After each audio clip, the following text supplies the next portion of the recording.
So does that justify everything that you do? Excuse me, let me tell you something. What do you think they were doing it for? Because they were trying to save us from poverty? No, they did it because they needed us. It's honor and family and loyalty. And some of us wanted a piece of the action. Now, we weren't educated like the Americans, but we had the balls to take what we wanted.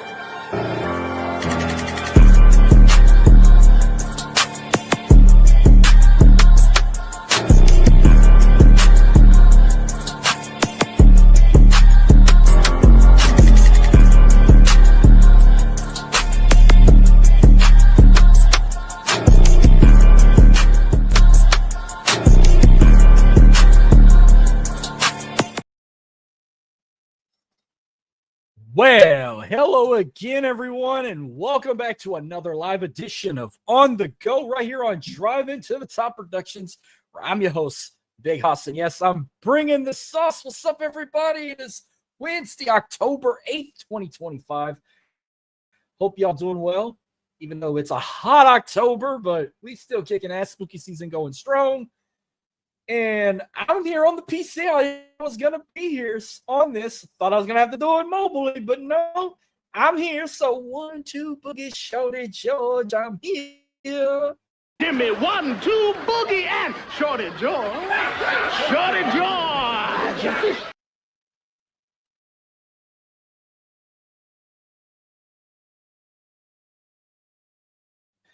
What's up, everyone? I hope you guys are having a good one. But before we get any further, you know what to do. Hit the like button, hit the subscribe button. Follow me on X at BigHoss337. Follow me on Instagram, Facebook. Subscribe to my YouTube channel. This show you can find on X and Instagram at OnTheGo_TXLA. Drive to the Top Productions. You know where to find them. All on other platforms. YouTube, Facebook, Instagram, and on X at Driving to the Top. And, of course, this show is presented by Poggers, the official vitamin supplement of On The Go. Go to poggers.shop, tell them Big Hoss sent you, and there's the promo code right there, OTG, to get 10% off of your order. That is the official vitamin supplement, Poggers. I know you guys are happy because hockey's back. I've got hockey swag on tonight. I'm debating if I'm ever going to want to talk about my team on this show, the Vegas Golden Knights, or another team I follow from the South in the Nashville Predators. I'm debating about that. But you're still going to hear all this other talk, and this is a good month. We got this back. We're still counting down before the NBA returns in less than 2 weeks, which I definitely have 2 teams on this show I cover. And a lot of football coming from today all the way till November 26th. We're going to have football on our TV every single day, whether if it's the NFL or college. So, man, let's go ahead. Let's start this show off on a high note. Let's start it on a positive note. So let's kick this off. We're going to take this in the 713. Let's go. Let's take it to H-Town because let's start off with some positivity here. Let's go.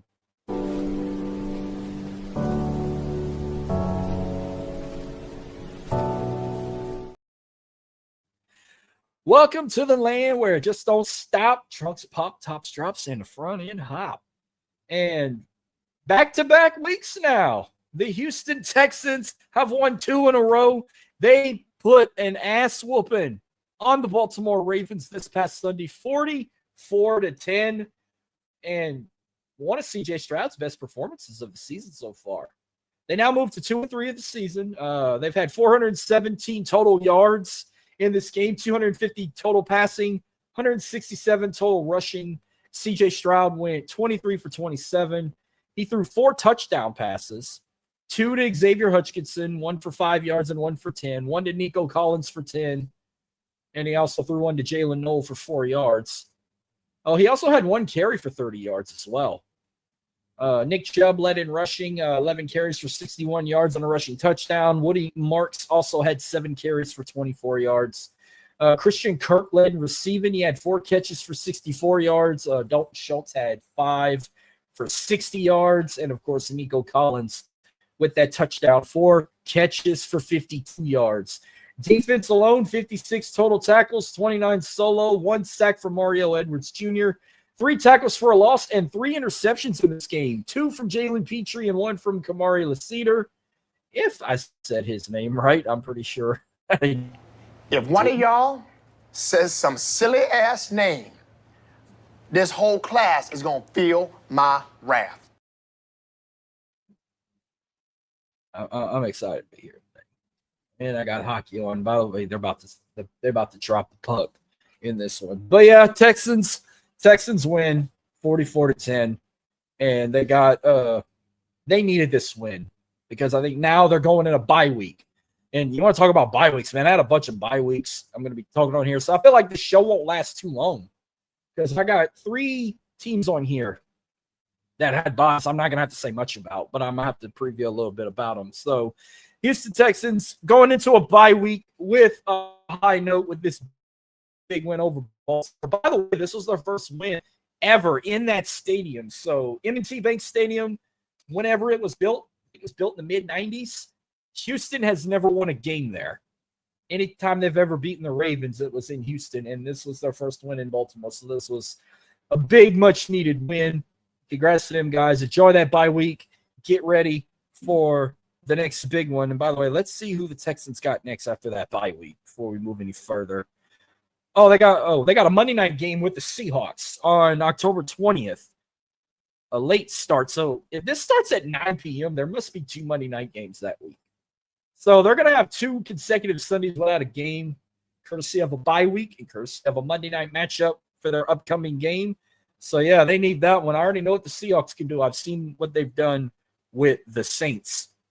So we'll close out on a positive note for the Houston Texans. Much-needed win over Baltimore on a bye week now. Get ready for Seattle coming to you literally like nearly 2 weeks. So we got that there. Now, I knew this was coming, so I'm not going to shit-talk this team too much because I predicted this would be a loss. But the Houston Cougars take their first loss of the season. They fall to Texas Tech 35-11. So that puts the Cougars now 4-1 of the season, their first loss, and now they're 1-1 in the Big 12. They had 12 first downs in this game, 267 total yards, 164 passing, 103 rushing. Connor Wegman, though, in the game, he went 5 for 12. He had 71 passing yards.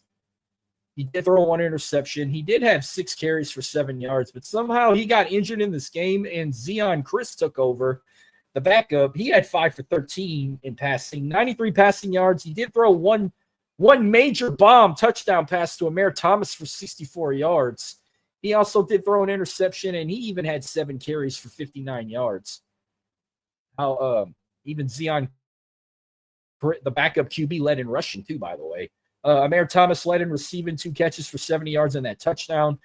Defense had 91 total tackles, 61 solo, 2 tackles for a loss, and 2 sacks courtesy of Mark Stampley and LaTrevion McCutcheon. So, I mean, we knew this was coming. By the way, I want to bring up something for Texas Tech real quick. I know they're rebranding themselves. I remember they once were with Nike, then Under Armour, now they're with Adidas. They're going back retro. And what I mean is, starting in 2026, they're going back to their old school logo. Now, what do you guys think of this? That old block double T with the white. I know people blow them up saying all that. Like they acting looking like Temple. You know, that's what they had back in the day. I mean, it looks good for a throwback logo, but I don't know how I feel about this being a permanent logo, to be honest with you. Because I'm so used to that black and red, bold shadow double T logo. That's what I've always known as Texas Tech logo for so many years. I don't know, but like, I don't hate it. I don't know how I feel about having that at midfield every week. When I mean by rebranding, they're also going to be changing up maybe uniform looks and everything, merchandise and whatnot. But some people are 50-50 about it. I mean, Texas Tech, that might be the only beautiful place in Lubbock. If you've ever been to Lubbock, Texas, it's like the biggest shithole in the desert of West Texas. But their campus is absolutely down-to-earth, beautiful campus. Their facilities are great. And I know they've done some like major upgrades and whatnot. But yeah, Texas Tech, man, you better watch them. Could be a Big 12 champion contender along with a team like BYU of all teams. Iowa State, I said, but you might have to scratch Iowa State off. One team that will not be a favorite to win the Big 12 championship is Oklahoma State. Houston's upcoming next opponent this Saturday with early kickoff, 11 a.m. I think it's on ESPN, but Oklahoma State hosting the Cougars next. They're going to be playing it in Stillwater. 1-4 overall, 0-2 in the Big 12. I know they just got their head coach fired after 20-plus years. It sucks, but I mean, that's how it goes. I just want to see if it's the right start. Yeah, it's 11 a.m. It's going to be on TNT, by the way. So if you want to watch Houston put an ass whooping, because I'm predicting they're going to win this game big. They need this win. Bouncing off a loss to Tech. I think they get this done. A couple of impact players for the Cowboys or the folks. Zane Flores at quarterback. He's nearly at the 700-yard mark of passing. He's already thrown 696 passing yards, but he's thrown 3 interceptions. He hadn't thrown any touchdowns this season, which is insane. Rodney Fields Jr. leads in rushing, 213 total rushing yards, but no touchdowns. Shamar Rigby leads in receiving, 154 total receiving yards, and again, no touchdowns. Brian McCoy Jr. in the defense leads with 14 solo tackles, 23 assists, and 37 total tackles. And Cale Smith leads with 1 interception. So, like, your leaders have not scored once this season. That's how crazy this season has been for OK State. But anyhow, this will be the 22nd meeting between the Cougars and the Pokes. The series is tied 10-10 and 1 with 1 tie. Oklahoma State won 3 of the last 5. But in the last 7 games, they have rotated wins. One team won one year, then another, rotated back and forth in the last 7 meetings. Now, the last beat Oklahoma State in Stillwater was back in 2009. It's been nearly 16 years since they've won in Stillwater, and they're gonna get another one because I think the Cougars win big. It's got to be big. It's gonna be a big one for them. I think maybe OK State might scare them a little bit, but I think they finish strong and get a win there. So that's about really all I got for talk, not just a talk on the Houston Cougars, but I got one more thing, H-Town, that I'm going to bring later in the show that involves a whole nother topic. But let's go ahead and take it to the boot. Let's go ahead and take it in my neck of the woods because I got to get something off. I got to blow some steam here. So let's take it to my neck of the woods. Let's go to the 337.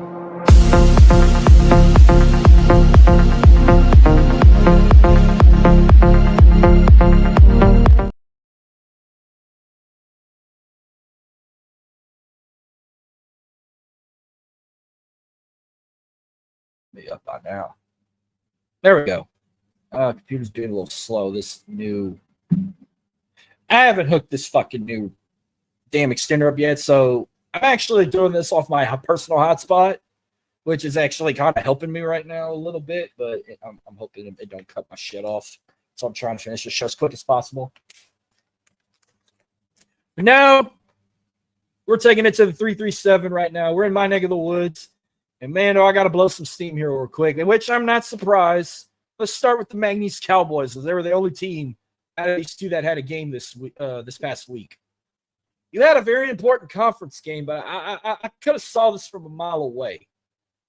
Not only do you lose another conference game, you get shut out by the Southeastern Lions. You bunch of losers! You're working with a professional here!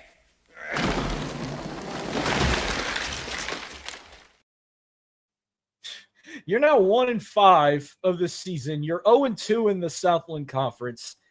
I'm not even going to I didn't want to talk much about this game. You've only had 10 first downs, 189 total yards, 37 passing, not going to cut it, 152 total rushing, not going to cut it. Jake Strong went 5 for 14, 37 passing yards and 2 interceptions. This is horrific numbers. And they don't know what the fuck they're doing. You understand that? It's a good thing Magnesia's got a bye coming up, just like the Houston Texans. Now it's their turn to get a bye week. they need to do some major adjustments before they go back into play, because I'm going to have to pull the remaining schedule up. I don't know. They'll be lucky if they win another game. I mean, after their bye week, they got Houston Christian at home. I don't know if that's this game or their next home game, which is November 1st. One of those two games is their homecoming game. I'm looking at, if they're lucky, they maybe get three more wins, because Houston Christian's 1-4. Northwestern State's also 1-4. They're playing November 1st. Another team that's 1-4 they got to play is East Texas A&M. Like, if they cannot win one of those three, or even win all three games, nothing's changed. We thought bringing Coach Viatar back was going to put the Pokes back in the winning column in football. I mean, who would have thought? Oh, I didn't think of that. Well, I know everyone's counting down for basketball season, which nothing really changed except new name for their venue. I know they've been renaming their stadium, their venues and whatnot. The whole, all these years that was Cowboys Stadium, they renamed it LeVar Stadium about a month or 2 months ago. Now they just renamed their basketball arena. After it got built 10 years ago, it's now in their third name. It went as the H&HP complex or something like that. Human Health and Performance Center or Complex Center. Then it was the Legacy Center. Now the Townsley Law Arena is now what it's going to be called. Same arena, new name. And I saw they made a deal. I think it was like $5 million for 15 years or something like that. I don't know. Like I think I shared a post about it, but I mean, it's going to be fun season when McNeese basketball starts, because like I think everyone is ready to drop this football season like it never happened. But yeah, that's what they got coming. Plus, it's more they got coming. Let's see. Let me pull up Chaston. Chaston posted a bunch of shit about this earlier, the other day. All right, so there was a post I saw. All right, here we go. I found it.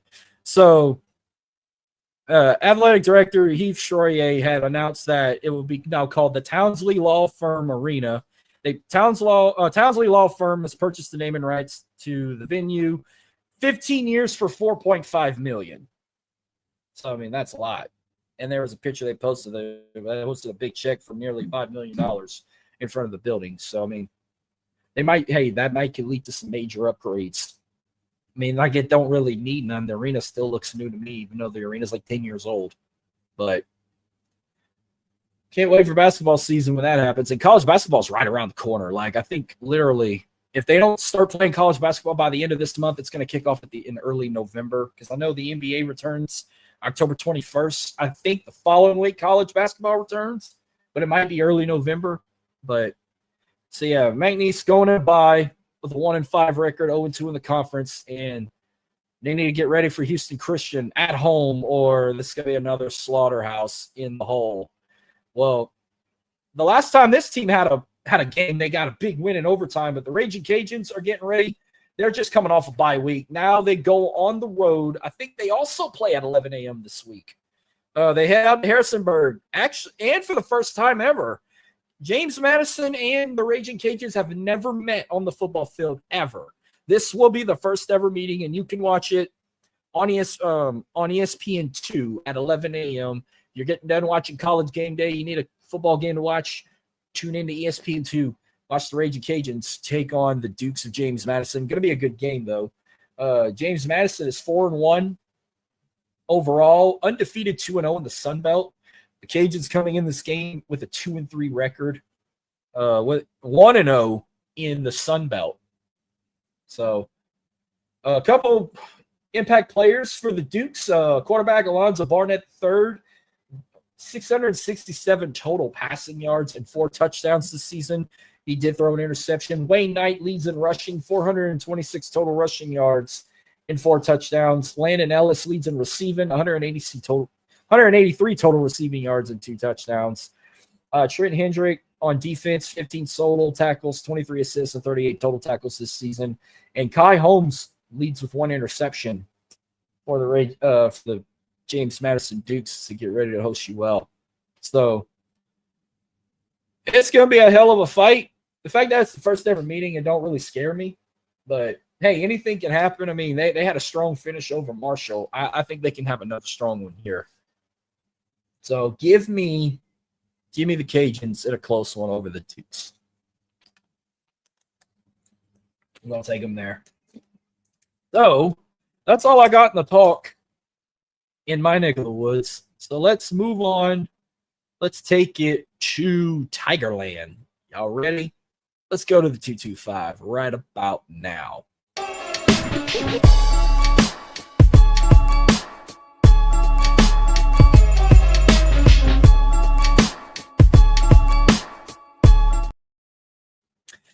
Now, the last time I talked anything LSU, I talked a lot of shit because they got lost to Ole Miss on the road.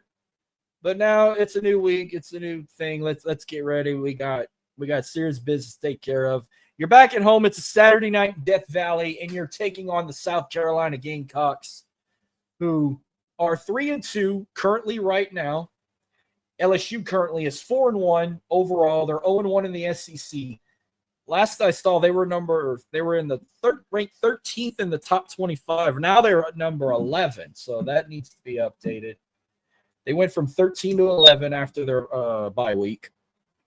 So remember how this game turned out last year? It was a hell of a game last year that almost got dramatic at the end, but a missed field goal got us a struggle win over the Gamecocks. Nothing's going to change. I mean, they got a few returning starters. I mean, we got a few as well. For the second year in a row, it's Garrett Nussmeier versus Lenore Sellers. Going to be a great battle. This will be the 22nd meeting. What's crazy is South Carolina has only beaten LSU twice overall. LSU's won the last 8, despite 2 of those games being vacated. But South Carolina hasn't won in Baton Rouge in over 30 years. 1994 was the last time the Gamecocks won in Death Valley. Impact players again, Lenore Sellers so far this season, 886 passing yards, 4 touchdown passes, and 1 interception. Rachel Fazian leads in rushing, 163 total rushing yards and 3 touchdowns. Travius Jacobs leads in receiving, 323 receiving yards and 2 receiving touchdowns. Fred Johnson leads on the defense for the Gamecocks, 15 solo tackles, 10 assists, and 25 total tackles in here. Well, I know what's crazy, too. I'd have to find this tweet because even though I did not put Lenore Sellers in here, a lot can change. A lot can change since the start of the season. I know at the beginning of the season, while I'll go and hunt for this tweet, I said, Garrett Nussmeier, Arch Manning, Cade Klubnik, even Drew Allure were Heisman favorites at the start of the season. And here's the tweet I found it. And now we're already in I think this is week 7 of college football. Yes, we're now in week 7. None of those 4 are now Heisman favorites or Heisman contenders. They've all been replaced by 4 other quarterbacks from like Dante Moore from Oregon, Trinidad Chambliss from Ole Miss, John Mateer from Oklahoma, and even Carson Beck from Miami. How crazy is that? But this is a big, important game. We need to bounce back. I cannot really see LSU losing 2 in a row at this time. But they're gonna bring their game. Lenore Sellers, if he's healthy, they're gonna bring their game, and it's gonna be a tight one. I could see this being like a 26-14 LSU victory for the Tigers. Hold on, I got to time out real quick. I got to hear my favorite part on Knights hockey.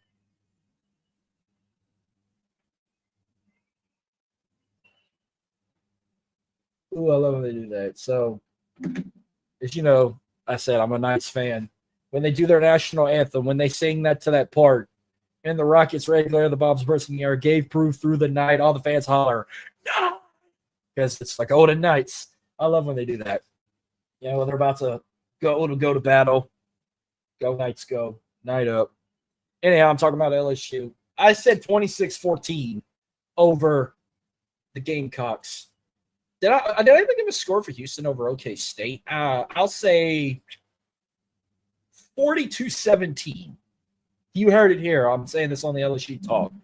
Cougars beat the Cowboys 42-17. LSU beat South Carolina 26-14. You heard it here. And that's about all I got to talk on the Tigers. So let's move on and let's take it to the Big Easy. Y'all ready?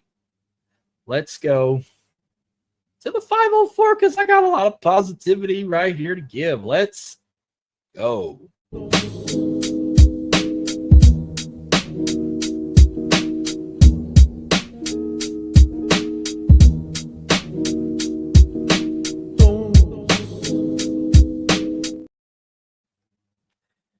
All right, now that we're in the 504, let's go ahead and kind of wrap some college talk. Now, Tulane is another one coming off a bye week.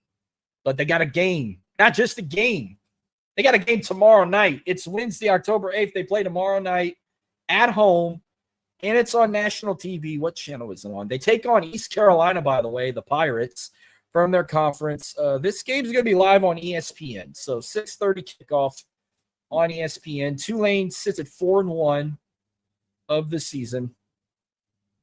While in the American Conference, they are 1-0. They got, they're 1-0. They got that win. Their last Tulsa. Yeah, it was a couple weeks ago they lost Ole Miss, but their last game before their bye, they got a conference win over Tulsa. Now they're going to their second conference play. They're taking on the East Carolina Pirates, who are 3-2 overall, also 1-0 in the American Conference. 21st meeting.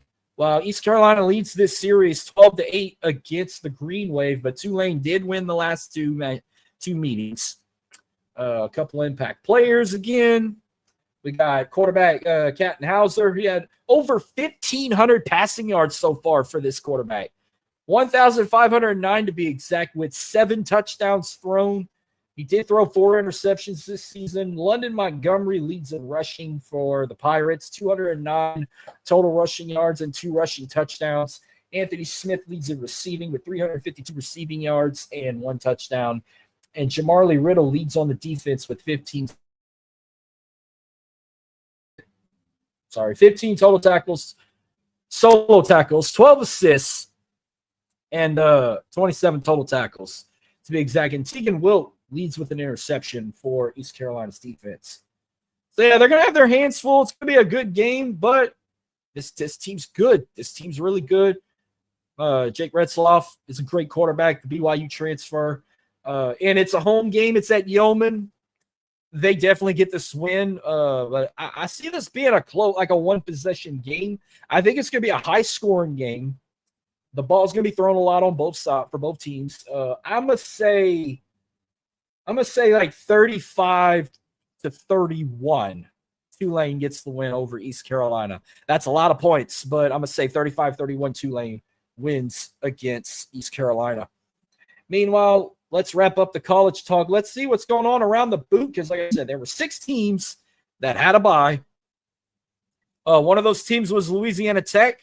They're coming off a bye, and guess who else is playing tomorrow night, as well as Tulane? Louisiana Tech. The Bulldogs head out to Georgia. They take on Kennesaw State. 6 p.m. kickoff on ESPNU. So you can flip back and forth if you want to watch both teams, or if you just want to watch NFL football. Let's see. Kennesaw State's 3-2. Man, give me Louisiana Tech. I think they pull it off. Stick with the Bulldogs. UL Monroe coming off a 42-7 loss up in Chicago area. They lost to Northwestern. But they'll be back on the road this Saturday. They head to Conway. They take on Coastal Carolina, who is 2-3. 6 p.m. kickoff on ESPN+. I hope they don't let us down, because I'm going to give the Warhawks a win here. I think they pull it off. Give me the Warhawks over the Chanticleers, by the way. I know people say Chandeliers, or it's Chanticleers or Chanticleers, whatever. Here's just one thing you need to know about Coastal Carolina. How many championships do they got? Not a whole lot. They were just one shy, but lost in the damn College World Series to LSU. Anyhow, moving on, Southeastern Louisiana got North. They're coming off. Actually, they got a bye this week. Coming off their win over McNeese, they also got a bye. The next time they're in play, they take on Northwestern State on October 18th. So bye for the Lions. Meanwhile, another team going into a bye is Nichols. Nichols coming off a 24-17 loss to Lamar. They're in a bye before they go play Stephen F. Austin the following week. Northwestern State, this was their homecoming. That loss to East Texas A&M, 40-10 loss, that was their homecoming. It sucks that they lost. So maybe Northwestern State is still the downgrading team of the Southland Conference. But they got Houston Christian, a team that's also not that good. So, but it's in Houston. Northwestern State's not too good on the road, but you know what? I'm gonna give them a chance. Give me the Demons on the road against Houston Christian. Grambling, they're also coming off a bye week. They'll be back at home this Saturday. Eddie Robinson Stadium, they're taking on another set of Tigers from the SWAC. They take on Texas Southern, who's 2-3, 6 p.m. kickoff on ESPN+. Give me the G-Men to win that one as well. Southern coming off a bye too. They hit the road. They go to Daytona to take on Bethune-Cookman, the Wildcats, in a conference matchup in the SWAC, 2 p.m. kickoff. Unfortunately, it's not televised. Let's see. Bethune-Cookman is 2-4. Southern's 1-4. I don't think Southern's that good. Give me Bethune-Cookman to win that one at home. I think Southern takes a loss there. So that's all I got for Around the Boot. Now, oh man, I've been waiting to talk. Who would have thought I'd be talking some positive shit about this team? After four straight losses this season, and it's been 10 months since they got a win, the New Orleans Saints are now in the win column. They beat the New York Giants 26-14. First win of the season. They're now 1-4. And all the critters and haters are saying they wasn't going to win a game all season or season was done. Hit the panic button. No, we ain't got to hit the panic button. They beat the Giants, who was actually the last team they beat in their last win back in the 2024 season. And all this time I was going through such pain and personal anguish. And all this time I've been going through such pain and personal anguish. Such hell for nothing. I don't know. I love Dumb and Dumber. 23 first downs in this game.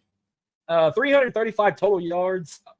1 yard short of 200 passing. There were 199 passing yards.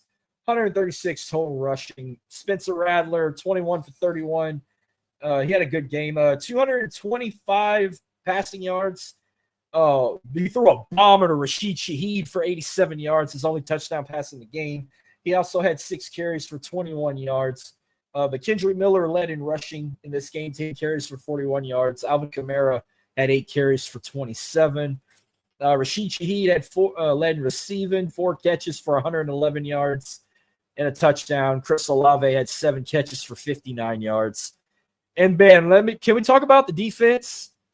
72 total tackles, 45 solo, 1 sack courtesy of Jonas Sanker, and 2 tackles for a loss. 2 interceptions caught by Kool-Aid Man himself, Kool-Aid McKinstry. Hell yeah. Matter of fact, the New York Giants had 5 turnovers in this game. They had 5. They had me. I got 4. Let's get keyed. I got 5 on it. 5, baby. 5 turnovers in that game. I'm going to have to keep this. If it 5's the magical number, especially on defense, you got to see that clip. That's a classic right there. Anyhow, that much-needed win, and they did it at home too. But while they had that fun and celebrated, now we got to get down to business. Because now they're getting ready to take on the New England Patriots, who had a classic matchup this past Sunday with the Buffalo Bills. I didn't even get this typed up, but let's go back and let's go look at the numbers in that game. Patriots won that game 23-20, by the way. They're currently 3-2 of the season right now. While I think they're 2-0. They're 2-0 in their division. So, well, yeah, they did beat. I think it was the Miami Dolphins they played. Yeah, they beat the Dolphins, and now they beat the Bills. So now they're 2-0 in their division. Who would have thought? I mean, we're going back to the Tom Brady days here right now. Let's take a look at some leaders so far. Drake May over 1,200 passing yards so far this season. Let's see, 1,261 to be exact. He had 7 touchdowns and 2 interceptions. Leading in rushing, we have Ramondre Stevenson. He leads in rushing, 139 total rushing yards and 2 touchdowns. Stephon Diggs leads in receiving, 359 total receiving yards, no touchdowns though. Meanwhile, on the defense, linebacker Robert Spillane leads on the defense, 24 solo tackles, 15 assists, and 39 total tackles. And he also has 1 interception. He leads on the defense. It's going to be a hell of a matchup. They are probably going to be the favorite, but I'm not going to quit on them. I'm so happy they got the win. I think they can win back to back. Do what the Texans did. Yeah, anything can happen. But I got the Saints at home. They really I think they can win the next 2 before they get ready for Tampa Bay at home. So they need this win. Give me the Saints at home against the New England Patriots. Well, I got a little more topics I want to talk about, but that's everything I got in the Big Easy. Let's get an update on Major League Baseball playoffs real quick. So that's one thing I want to bring up. I know we had some games that just happened. Let's kind of go back and review how everything went in the playoff bracket. As I pull it up, go back to the wild card. The Tigers won that series 2-1, so now they're playing the Seattle Mariners. Yankees won 2 out of 3 against the Red Sox, and they're playing the Blue Jays. Dodgers swept the Reds, and they're playing the Phillies. And Cubs won 2 out of 3 against the Padres, and they're currently playing the Milwaukee Brewers. As of right now, the Toronto Blue Jays are the first team to move on to the league pennant. They eliminate the New York Yankees. They won game 4,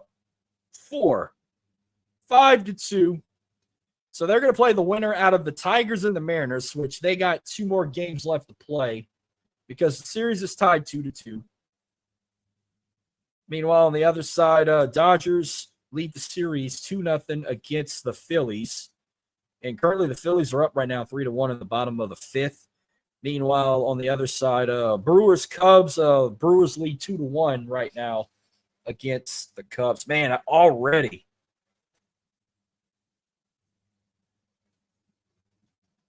So they did it in 5 games. They didn't update.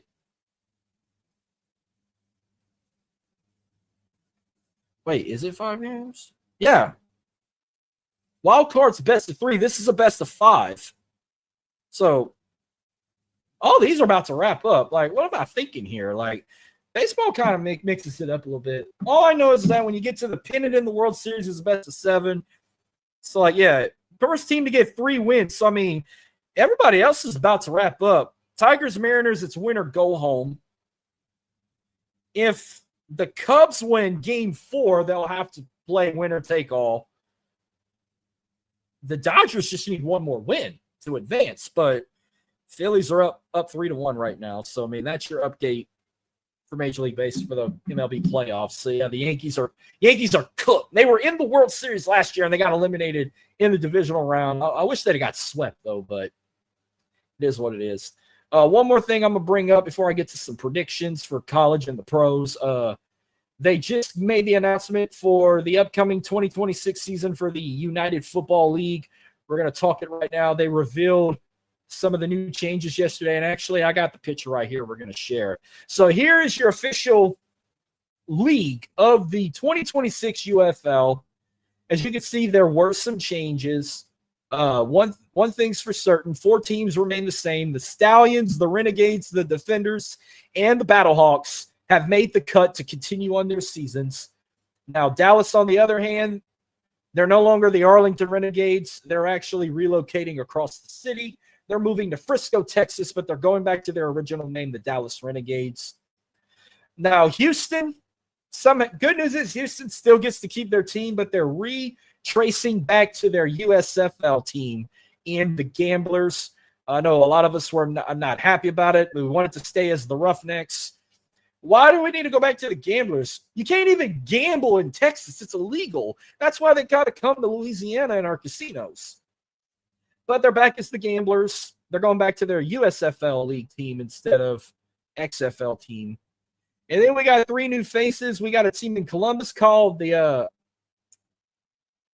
Aviators. Did I say that right? Aviators. So it's basically a plane. We also got the Louisville Kings, and Orlando's got a team again, but now they're going to be called the Orlando Storm. And that's your league right there. Now, how are they going to split it? How are they going to split the league up? Like, what are the conferences going to be called? You can't be the XFL and the USFL conference anymore. You got 3 new faces. Like, are they going to do like an Eastern Conference and a Western Conference now? Judging by how the map looks, if I had to take a guess, I'm going to assume that if they do it East and West, the Western Conference, of course, you're going to have the Renegades and the Gamblers in a conference together. Probably the Stallions and maybe the Battlehawks, which would put the Kings, the Aviators, the Defenders, and the Storm in a conference together. But the 3 teams that did not make the cut, the Memphis Showboats, that team folded. The San Antonio Brahmas folded. The Michigan Panthers are actually currently suspended a year.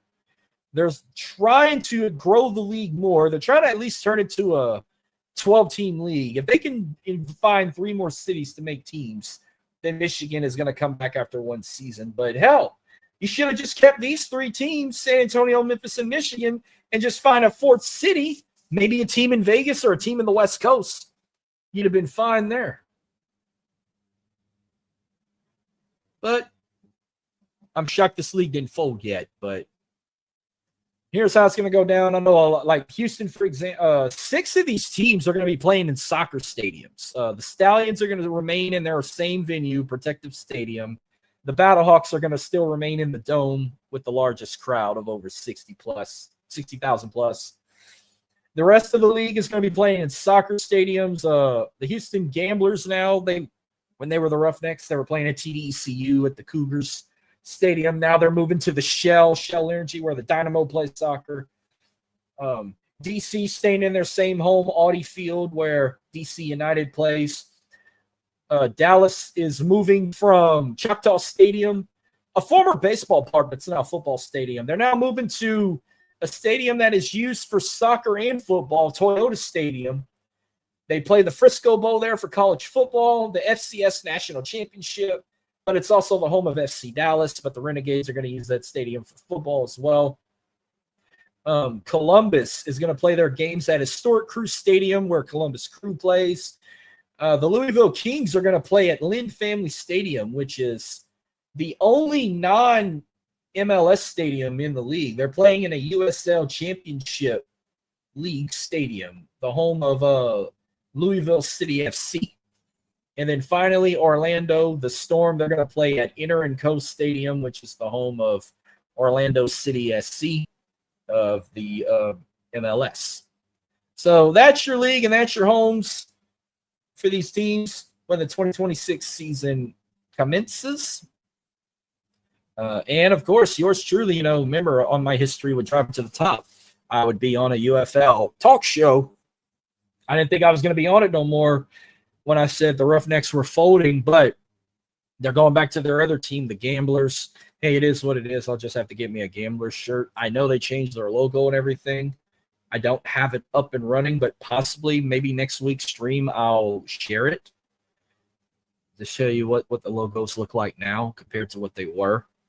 But that's I got on the UFL talk. Let's do some quick recaps of college football before I predict. So let's recap some week 6 that what happened. Iowa State got embarrassed by Cincinnati. They took their first loss of the season. Vanderbilt and Alabama. I mean, everybody's shit talking Diego Pavia because, Johnny Manziel's like his mentor. He's got the same attitude as him. Look, I don't get the hate for Diego Pavia. I actually like the guy. But the fact they lost to Alabama is going to hurt us a lot because Vandy's on a bye right now. But who do they got next? LSU in Nashville. Sold out crowd. Hardest ticket to get. And it was the most expensive in Vanderbilt's season. What else happened in this season? Not this season, in this week.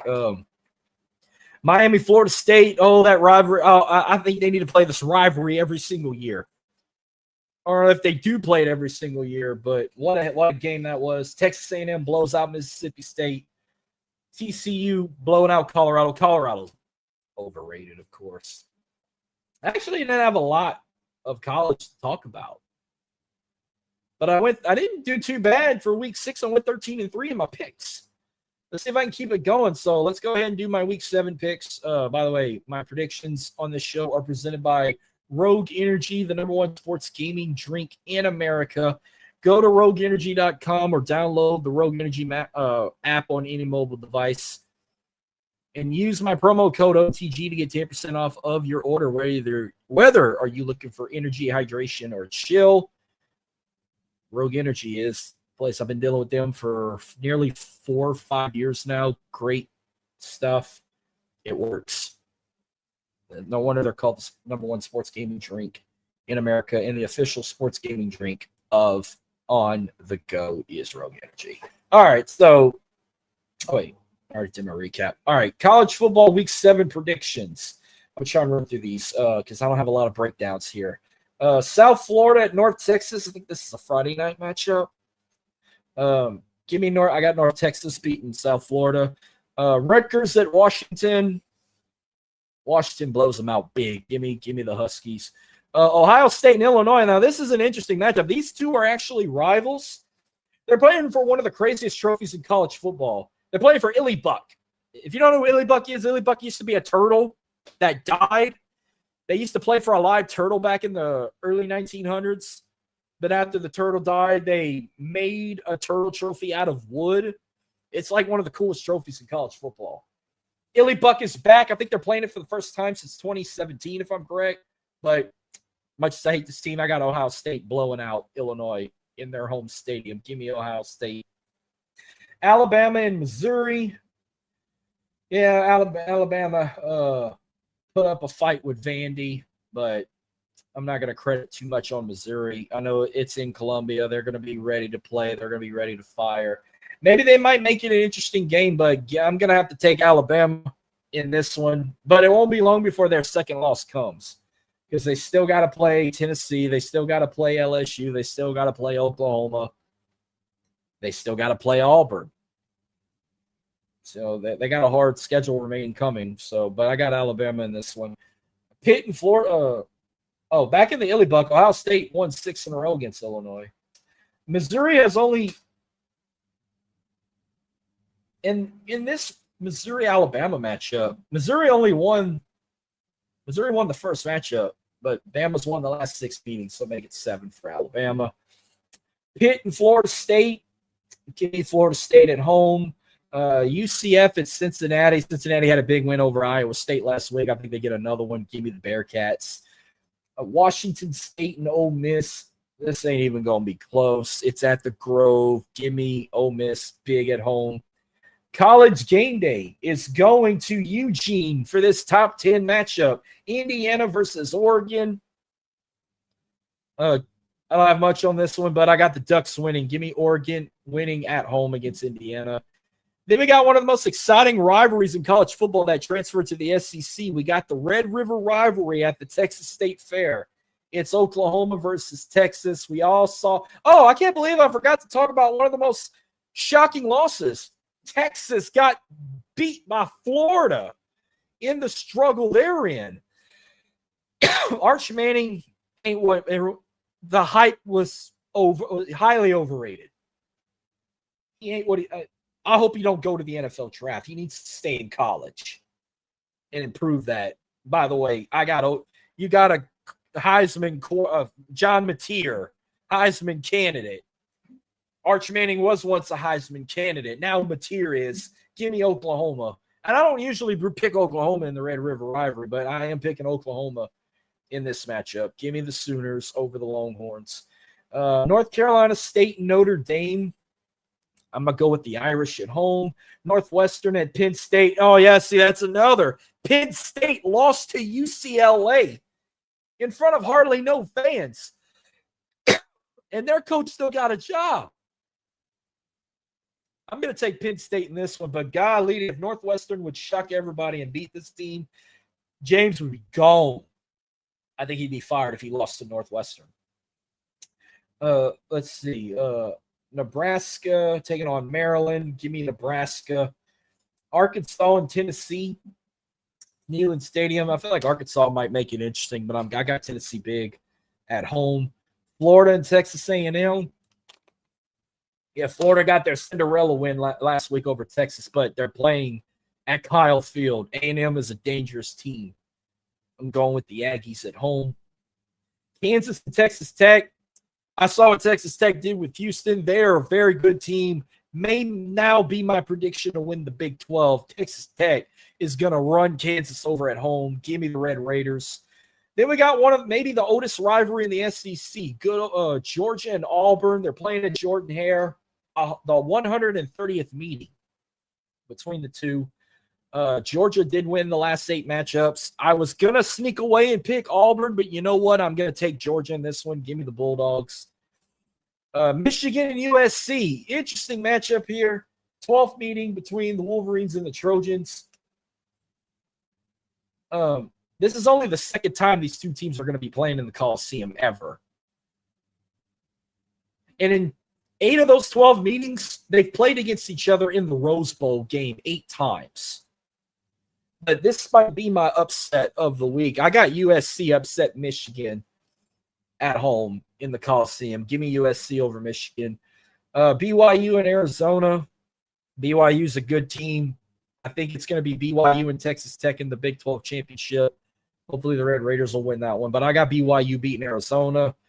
New Mexico at Boise State. Give me the Broncos. I always ride with Boise.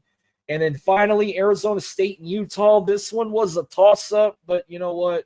I have never really talked or even acknowledged the Utes lately. So you know what? I'm going to go with Utah beating Arizona State in that one. So that's my college talk. Let's do some NFL recap real quick before I predict the NFL for week 6. Niners and Rams I picked as my game of the week, and it was my game of the week for a reason. They put on a clinic at SoFi Stadium. Great game. Great matchup. Went into overtime.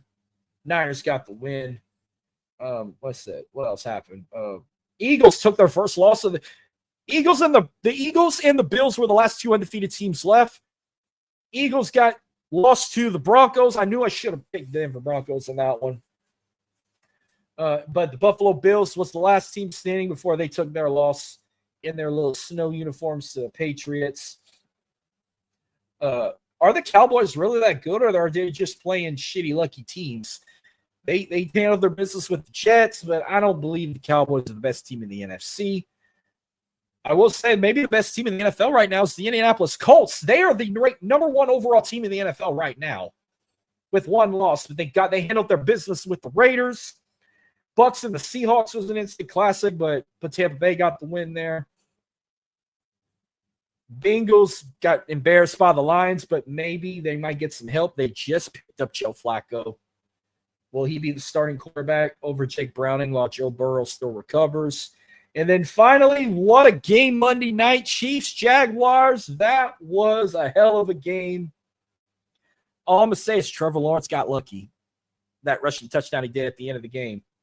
When he fell twice, they didn't, he got lucky. They didn't blow that whistle. When he first fell, the right guard stepped on his ankle and he fell. Then he gets back up and he slips, but he picks himself back up. No whistle was blown. He breaks a tackle or two and scores, and they end up winning the game. I think it was 31-28. Yeah, they beat the Chiefs 31-28. Now, the only complaint I have right before that play happened, there was a pass interference call. They had a lot of hands thrown on that receiver. Kansas City thought they had an interception, but they ruled pass interference, and they were able to get the winning score. Now, that kind of made me upset a little bit because it took me back to that no-call game when the Rams got away with that win over the Saints in the NFC Championship. When I saw that play and they gave that penalty and let the Jags go into score range again, I got upset about that. And I'm like, oh, hold on. I'm getting Saints vibes again. Blow that whistle. Blow the whistle. Blow the whistle. Blow the whistle. Blow the whistle. It could have been something years ago. I must still talk about it to this day. We should have been in that Super Bowl. That's my recap of the NFL. Let's go ahead and let's wrap the show up. Let's do my predictions for week 6 of the NFL. Tomorrow night, Thursday Night Football, we got a division matchup. Jalen Hurts and the Philadelphia Eagles taking on Jackson Dart and the New York Giants. Giants have, despite their loss to the Saints, they've been doing better with Jackson Dart at QB. But Eagles fans are pissed about that loss to the Broncos. They bounce back. I got the Eagles winning on the road tomorrow night. Broncos, Jets, they're playing in London, so you got to get up super early for this. The Broncos just beat the Super Bowl champs. Give me the Denver Broncos big. I'm riding with the ponies. Give me the Broncos. I already made my prediction. I said Saints win over the Patriots. Steelers, Browns. Browns at the Steelers. Cleveland, shit show. No surprise there. Give me the Steelers. Chargers and the Dolphins. I think this will be a bounce-back win for LA. Give me the Chargers on the road. Rams at the Ravens. And it hurts me to say this, but Baltimore season's done ever since Lamar got hurt. After that blowout loss to the Texans, I don't know how long until Baltimore wins the game again, but they're about to lose another one. So give me I got the Rams beating the Ravens. Maybe it's time for Baltimore to hit the panic button or even find some new coaches. Cardinals and the Colts. Colts is the number 1 team in the NFL right now. Give me the Colts. Give me Daniel Jones and then ponies. Give me the Colts. Big. Seahawks and the Jaguars. It's actually going to be a good game. And Jacksonville still living on cloud 9 after that win over the Chiefs, but can they make lightning strike twice? Seattle is a good team. But I picked Jacksonville. It's in Duval. It's not in Seatown. I got Jacksonville winning at home. Cowboys, Panthers, toss up. But they've been preaching about the Dallas Cowboys. Carolina really isn't that good of a team. So you know what? I'm taking the Cowboys to win on the road against the Panthers. Titans and the Raiders. This is my toilet bowl of the week. You got 2 shitty teams. I think both teams are 1-4, so they do have wins, but who's going to get that second win? I haven't really been rooting for Ashton Genie lately. I think he needs to like have an outstanding breakout game, and this could be that breakout game for him. So you know what? I'm going with the Raiders at home against the Titans. This matchup right here is my game of the week. 49ers at the Buccaneers. This is my game of the week. It's going to be a toss-up, but I'm gonna have to go with the Tampa Bay Buccaneers at home. I almost was going to pick the 49ers, but if this would have been in Santa Clara at Levi's Stadium, I'd have took San Francisco in a heartbeat, but I'm going with Tampa Bay at home. Bengals at the Packers. I have no word yet if they're going to let Joe Flacco play or not as a Bengal, but either way, I got Green Bay winning at home. Sunday Night Football. We got Jared Goff and the Detroit Lions taking on Patrick Mahomes and the Kansas City Chiefs. I was going to pick the Chiefs to win at home, but this team is garbage. The way they played against the Jags, the Lions are going to run their ass over at Arrowhead. Give me the Lions on the road. And then we're going to have another doubleheader of Monday Night Football. We start with Josh Allen and the Buffalo Bills taking on Michael Penix Jr. and the Atlanta Falcons. Buffalo, that heartbreaking loss to New England. I think they bounce back on the road. Give me Buffalo. And we close out week 6 with our second Monday night game. Caleb Williams and the Chicago Bears taking on Jaden Daniels and the Washington Commanders. The top two quarterbacks that got drafted in 2024 NFL draft, the number 1 pick versus the number 2 pick. 2 Heisman Trophy winners. The 2 previous Heisman Trophy winners from those years are 2 years apart. I don't remember what year Caleb Williams won the Heisman Trophy. If he did win it in 21 or 22, I don't remember, but I know Jaden Daniels won it in 23. I'm going with Jaden Daniels, of course. Come on now. LSU. No Tigers. Give me the Commanders at home. Well, that's going to wrap up this show. I'm glad no serious issues happened while I'm on my personal hotspot. Hopefully by next week, I will have this new extender hooked up and I got fast internet like that, like I've always had with shitty AT&T. But thank you again for joining me and tuning in. I appreciate you all. Again, Driving to the Top Productions. Check them out. Great people, great content. Whatever team you support, we got somebody nearly for every team. Be sure to check them out. YouTube at Driving to the Top Productions, on X, Facebook, you name it. And again, thank y'all for tuning in. God bless y'all. Y'all have a safe and wonderful week, and I will catch y'all next week. Probably going to pull 2 shows again next week. So catch me for this show like this probably next Tuesday, October 14th, because I'm going to be doing a preview of the Saints and the Bears next week with myself and Ken in the morning. Ken, the Bear fan. Be sure to check that out too. I'm actually going to do like a double crossover. I'm going to hop on his show, and they're going to immediately hop on this one. So it'll be time consuming, but it's going to be fun next week. Y'all be sure to check it out. Thank y'all. God bless y'all. Love you. I'm out. Y'all have a good one. Peace.